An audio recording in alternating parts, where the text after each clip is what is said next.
Malam itu gue lembur. Sampai jam 1:30. Tubuh gue rasanya udah kayak baterai HP, tinggal 1%. Kepala berat, mata perih, dan jalanan menuju kantor pun udah sepi. Hampir kayak kota mati. Biasanya kalau pulang telat gini, gue pakai jalan besar yang masih dilewatin 1-2 motor. Tapi, entah kenapa malam itu gue kepikiran buat motong jalan lewat gang kecil. Lebih cepat, dan biasanya aman-aman aja. Gue udah sering lewat situ. Tapi, malam itu, perasaan gue langsung berubah sejak gue berdiri di mulut gang itu. Lampu-lampu jalan yang biasanya nyala cuma berkelap-kelip sebentar. Sebelum padam total, seolah ada tangan tak terlihat yang sengaja matiin satu-satu. Gang itu jadi gelap pekat, bukan gelap biasa, tapi gelap yang kayak nutup seluruh pandangan, kecuali beberapa meter di depan kaki gue. Gue sempat ragu mau balik ke jalan besar, tapi itu nambah waktu 15 menit. Badan gue udah terlalu capek buat muter jauh. Jadi ya udahlah, gue masuk aja sambil mikir paling halu doang. Pas baru melangkah beberapa langkah, suasana langsung berubah. Dingin banget. Dingin banget. Bukan dingin angin malam biasa, tapi dingin kayak AC kantor yang diset di 16 derajat, tapi ada rasa lembab di kulit. Udara di dalam gang itu kayak beda dari luar, aromanya juga aneh sedikit amis. Bercampur bau tanah basah kayak abis hujan. Padahal, tadi gue lihat jalanan kering. Langkah gue pelan, tapi suara sepatu gue malah menggema panjang. Kayak gue lagi jalan di lorong kosong yang ujungnya jauh banget. Diamnya gang itu bikin suara sekecil apapun terdengar jelas. Bahkan suara napas gue sendiri kedengeran, kayak orang lagi narik oksigen banyak-banyak sebelum renang. Tiba-tiba gue denger suara kecer-kecer, kayak batu kecil ditendang pelan. Gue langsung berhenti. Gue celingak-celinguk, mikir itu mungkin kucing. Gang itu memang suka jadi tempat kucing liar tidur atau cari makan. Tapi begitu gue lihat ke kiri dan kanan, gak ada apa-apa. Gak ada suara hewan, gak ada suara motor, gak ada suara orang. Hening total. Saking heningnya gue bisa denger degup jantung gue sendiri. Gue lanjutin jalan, tapi perasaan gue makin gak enak. Kayak ada yang ngikutin dari belakang. Gue coba tetap jalan lurus, jangan mikir macam-macam. Tapi makin lama, insting gue makin kuat. Gue ngerasa banget ada sesuatu di belakang gue. Langkah gue melambat, bahu gue tegang sendiri. Gue ngerasa kayak ada tatapan yang nempel di punggung gue, dingin dan berat. Akhirnya, gue gak tahan. Gue nengok sekilas, tapi gue pastiin gerakan kepala gue kecil banget, biar gak ketahuan. Gue lagi takut, kosong, gak ada apa-apa. Gue tarik napas panjang, berusaha nenangin diri. Santai bro, cuma kecapean, gue ngomong dalam hati. Tapi begitu gue belok ke tikungan gang yang lebih sempit, gue langsung berhenti mendadak. Di ujung gang itu, ada sesuatu berdiri. Bukan hewan, bukan manusia dewasa, tapi anak kecil. Usianya kayak sekitar 5 atau 6 tahun. Rambutnya nggak ada botak licin. Tubuhnya kecil banget, kayak terlalu kurus sampai bajunya longgar. Bajunya lusuh, warnanya nggak jelas lagi. Dia berdiri diam, nunduk, kedua tangannya menjuntai di samping badan, kayak boneka yang nggak ada nyawanya. Dia nggak gerak sama sekali, kayak patung. Jantung gue langsung jatuh ke perut. Anak kecil jam segini, di gang sepi begini, tanpa orang tua, dengan kondisi kayak begitu, gue langsung mikir, jangan-jangan ini anak hilang. Tapi belum sempat gue mikir panjang, ada sesuatu dari anak itu yang bikin bulu kuduk gue berdiri. Dia berdiri terlalu diam, kayak nggak bernapas, kayak nungguin gue refleks pura-pura nggak lihat. Gue tundukin kepala, jalan cepat melewatinya. Tapi semakin gue menjauh, perasaan makin gak enak. Gue bisa ngerasa tatapan dari belakang. Tatapan yang dingin dan kosong. Gue percepat langkah, tapi bukan lari. Kalau lari, takutnya malah makin aneh. Beberapa detik kemudian, suara langkah kecil itu muncul. Cetak, cetak, cetak. Gue langsung merinding dari kepala sampai kaki. Suara itu jelas banget. Bukan suara hujan, bukan suara hewan. Itu langkah kecil, ritmenya pendek, cepat, dan jaraknya cuma beberapa meter di belakang gue nggak berani nengok. Gue cuma bisa jalan makin cepat. Tapi setiap gue nambahin kecepatan, langkah kecil di belakang gue ikut nambah cepat juga. Seolah dia bener-bener ngikutin gue persis dari belakang. Bukan sekadar lewat, bukan sekadar main, tapi ngikutin.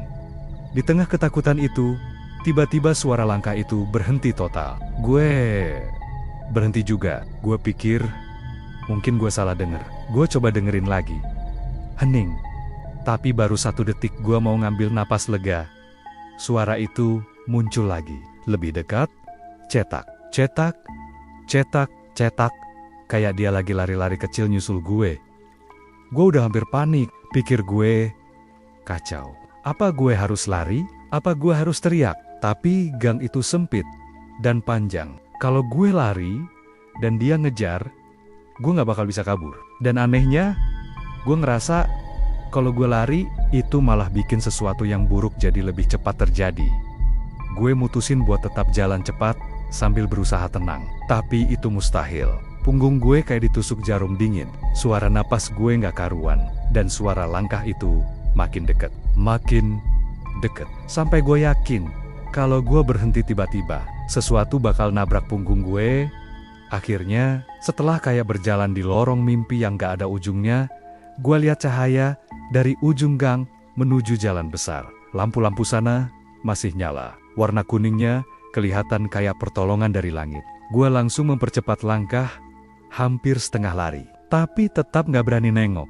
Begitu kaki gue keluar dari gang dan menyentuh trotoar jalan besar, semua suara di belakang gue langsung hilang. Bener-bener hilang. Angin malam yang tadinya dingin banget berubah jadi hangat. Suara motor di kejauhan terdengar lagi. Suara anjing menggonggong jauh. Semua normal kembali. Tapi gue tahu, apapun yang tadi ada di belakang gue, bukan hal yang harusnya ada di dunia ini. Gue berdiri di pinggir jalan besar, sambil mencoba napas gue kembali normal. Tapi begitu gue nengok pelan ke dalam gang yang baru aja gue lewati, gue lihat bayangan kecil bergerak menjauh, tapi bukan jalan, kayak melayang rendah. Saat itu, gue langsung sadar sesuatu, dan rasa dingin dari dalam gang tadi kembali naik ke tulang belakang gue. Itu bukan anak manusia, dan dia tahu gue bisa melihatnya. Sampai depan rumah, gue langsung dorong pagar dan nutup secepat mungkin. Nafas gue masih acak-acakan, kayak baru abis lari maraton tanpa pemanasan. Gue tempelin muka ke celah pagar, ngintip ke arah gang tempat gue barusan keluar. Beberapa detik gue nunggu. Waspada. Siap kabur kalau tiba-tiba ada sesuatu nongol. Tapi gang itu kosong. Lampunya nyala seperti biasa, berbeda banget dari waktu gue masuk tadi. Dan semuanya terlihat tenang, kayak nggak pernah terjadi apa-apa. Bahkan udara rasanya normal, hangat, jauh dari dingin aneh yang ngikutin gue sejak di dalam gang. Ah, halu kali. Gue bilang pelan ke diri sendiri. Walaupun suara gue sendiri pun gak meyakinkan. Gue memaksa diri untuk percaya kalau itu cuma efek kecapean, lapar, dan lembur yang kebangetan. Mungkin otak gue udah terlalu jenuh. Mungkin bayangan tadi cuma perasaan. Ya, gue berusaha nyari alasan apapun biar gak mikir yang aneh-aneh. Gue balik badan, siap masuk rumah, dan berharap bisa tidur biar otak gue normal lagi. Tapi baru 2 langkah, gue berjalan ke arah pintu. Gue dengar suara itu, ketawa kecil, pelan, serak, pendek, kayak anak kecil yang lagi nahan napas, tapi tetap pengen ketawa. Tapi bukan ketawa ceria, lebih kayak ketawa iseng tapi dingin. Ketawa yang gak masuk akal terjadi di depan rumah gue jam 2 pagi. Gue langsung berhenti, tubuh gue kaku seketika, rambut tengkuk berdiri semua. Gue cuma bisa nahan napas sambil nunggu suara selanjutnya. Dan suara itu muncul lagi. Kali ini lebih jelas. Dan jelas banget kalau itu datang dari belakang gue. Jantung gue langsung ngedrop. Tapi entah kenapa, ada dorongan dalam diri gue buat ngecek. Rasa takut gue campur sama rasa penasaran yang keterlaluan. Kayak tubuh gue gak nurut sama otak. Gue pelan-pelan nengok dan gue langsung nyesel. Di bawah pohon mangga yang berdiri gak jauh dari pagar rumah gue. Dia berdiri, anak kecil botak tadi. Masih dengan baju lusuh yang sama. Tapi sekarang, wajahnya kelihatan lebih jelas. Karena kena cahaya lampu teras rumah. Matanya besar banget. Tapi bukan mata anak kecil normal. Lebih kayak mata boneka kaca yang dipaksa melotot tanpa bisa kedip. Putih matanya lebih banyak dari pupilnya. Bikin tatapannya kelihatan kosong sekaligus janggal. Kulitnya pucat. Bukan pucat biasa, tapi pucat kibuabuan yang kayak nggak pernah kena cahaya matahari. Tubuhnya agak bongkok, dan kedua tangannya jatuh lemas di samping badan, kayak nggak ada tulangnya. Dia berdiri diam, tapi matanya ngunci ke gue. Tanpa gerak sedikit pun, gue mundur. Pelan, sangat pelan. Detak jantung gue kayak mau pecah.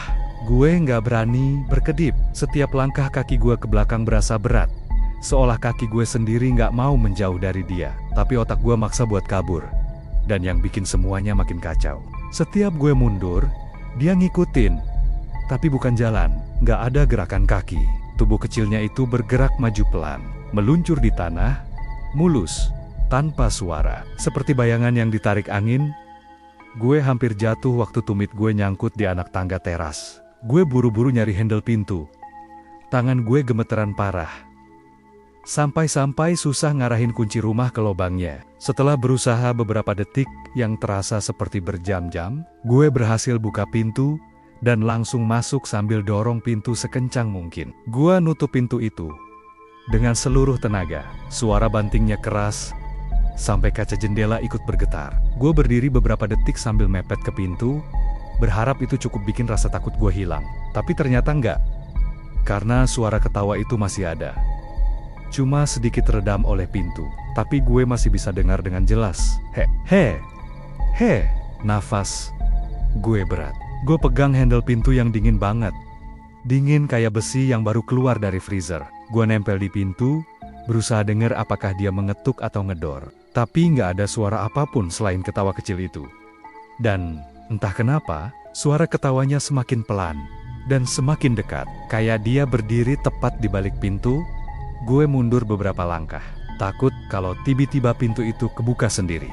Gue ambil napas panjang, sambil melirik semua sudut ruang tamu gue. Yang gelap karena cuma lampu teras yang masih nyala dan masuk lewat lubang kecil di jendela. Ruangan itu rasanya beda dari biasanya. Lebih dingin, lebih hening.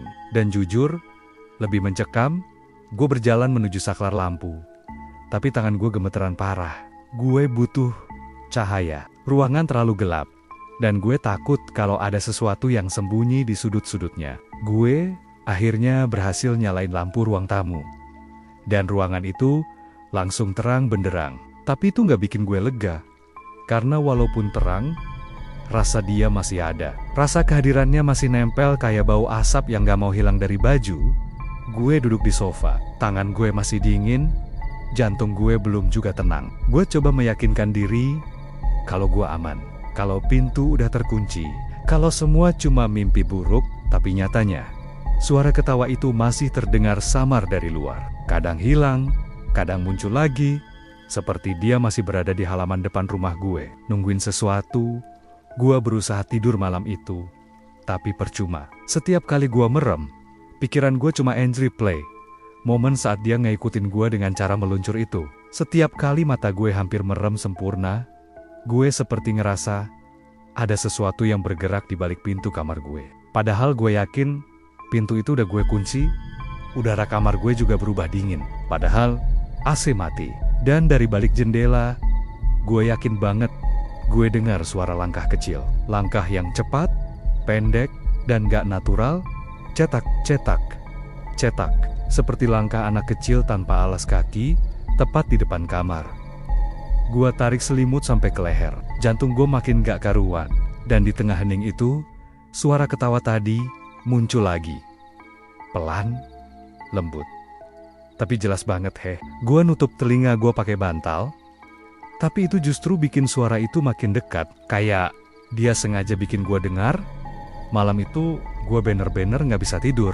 Gue cuma bisa menunggu matahari terbit, berharap semua suara itu hilang. Begitu langit berubah terang. Tapi sebelum matahari muncul, satu hal yang gue dengar dari luar kamar membuat gue sadar. Ini belum selesai. Karena suara terakhir yang terdengar sebelum fajar adalah suara benda kecil jatuh di lantai dekat pintu kamar gue.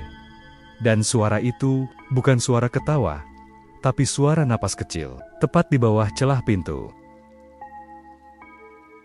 Besok paginya, gue bangun dengan kondisi kayak habis begadang 3 hari. Mata bengkak, kepala berat, dan badan pegal semua. Tidur gue akek-koken karena suara ketawa dan langkah kecil itu masih terenggigang-gang sampai matahari muncul. Begitu gue keluar rumah untuk buang sampah, gue ketemu tetangga sebelah yang kebetulan lagi nyapu halaman. Dia nenek-nenek. Usianya mungkin udah lewat 70, tapi badannya masih kuat dan suaranya masih lantang. Dia lihat wajah gue yang kusut dan langsung nyeletuk. "Kamu sakit?" Mukanya pucat banget. Gue nggak tahu kenapa, tapi insting gue langsung mendorong gue buat cerita. Mungkin karena gue butuh seseorang yang percaya, atau mungkin gue cuma ingin tahu apakah gue bener-bener halu atau enggak. Akhirnya gue ceritain semua yang kejadian semalam. Dari gue lihat anak kecil botak itu di gang, sampai dia muncul lagi di bawah pohon depan rumah gue. Nenek itu berhenti nyapu. Tangannya gemeteran sedikit, dan sapunya jatuh kena lantai semen. Wajahnya langsung pucat. Garis-garis kerutan di wajahnya makin kelihatan tajam. Dia natap gue lama, seolah dia lagi milih kata-kata yang tepat, atau nahan sesuatu yang dia tahu sejak lama. Dia bilang pelan, hampir kayak bisikan. "Kalau kamu lihat makhluk kecil botak jam 2 pagi, itu biasanya tuyul nyasar." Jantung gue langsung terasa tenggelam. Gue ngerasa kayak ada sesuatu yang sedingin es masuk ke tulang belakang gue. Gue nggak bisa ngomong apapun. Mulut gue rasanya kering. Nenek itu lanjut bicara. Suaranya lebih serius dan berat. "Tuyul itu kadang nyasar kalau tuannya meninggal, atau kalau dia lagi cari tempat baru." Matanya menatap gue tajam. Dan kalau dia sampai ngikut ke rumah seseorang, biasanya karena dia suka sama energi orang itu. "Apa maksudnya suka?" Gue nanya dengan suara bergetar. "Energi." Dia menekankan kata itu. Ada orang yang tanpa sadar narik makhluk gaib. Entah karena sering sendirian, entah karena pikirannya kosong, atau karena hatinya lagi rapuh. Makhluk begitu suka sama orang yang begitu. Gua merinding seluruh badan. Bukan cuman karena kata-kata itu, tapi karena kalimat terakhir yang keluar dari mulutnya. Dan biasanya dia nggak langsung pergi. Gua langsung diam. Nenek itu juga diam. Angin pagi yang seharusnya segar, rasanya malah kayak menusuk dingin. Gue pamit dengan alasan buru-buru. Padahal gue cuma takut dia bakal cerita lebih banyak dan bikin gue makin gak tenang. Malam harinya, gue pulang lebih cepat dari biasanya. Gue berusaha meyakinkan diri bahwa semua itu cuma sugesti dari omongan nenek tadi.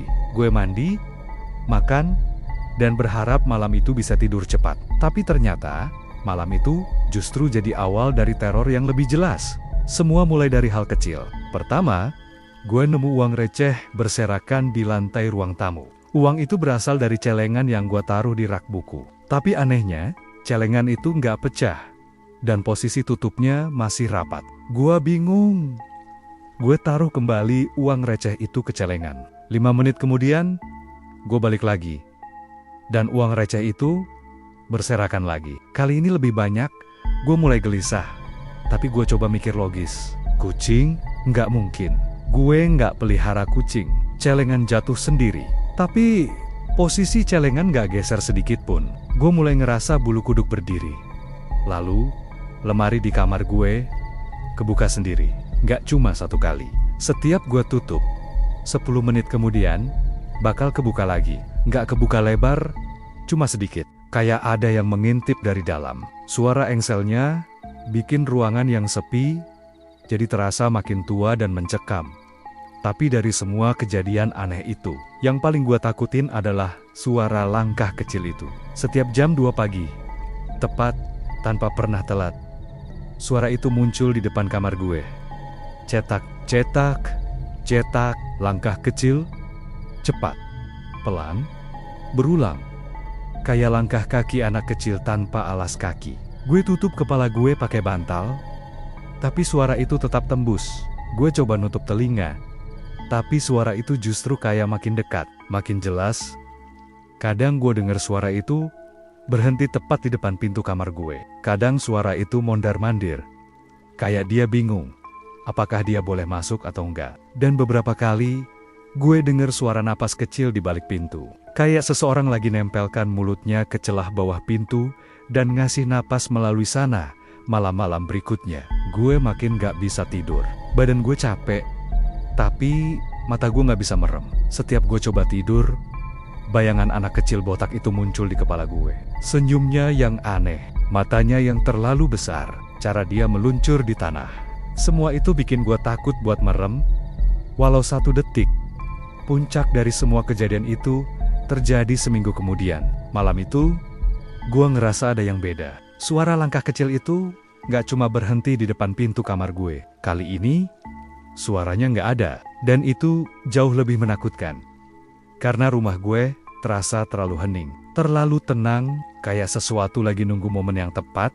Sekitar jam 2 lewat sedikit, gue dengar suara pelan dari bawah kasur gue. Bukan suara langkah, bukan suara ketawa, tapi suara napas kecil.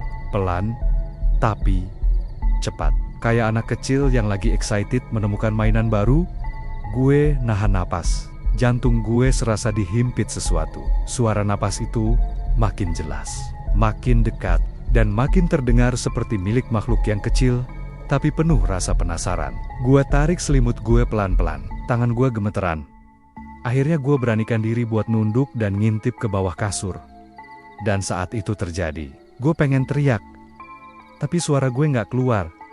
Di bawah kasur, dalam gelap yang cuma diterangi sedikit cahaya dari jendela, sepasang mata besar itu menatap langsung ke arah gue. Mata yang sama, mata kosong yang kelihatan terlalu bulat untuk ukuran manusia. Dan di samping matanya ada senyum. Senyum aneh yang melebar terlalu lebar untuk wajah anak kecil normal. Dia nggak berkata apa-apa dulu. Dia cuma nunggu. Senyumnya makin lebar, seperti dia tahu gue nggak bisa kabur kemanapun.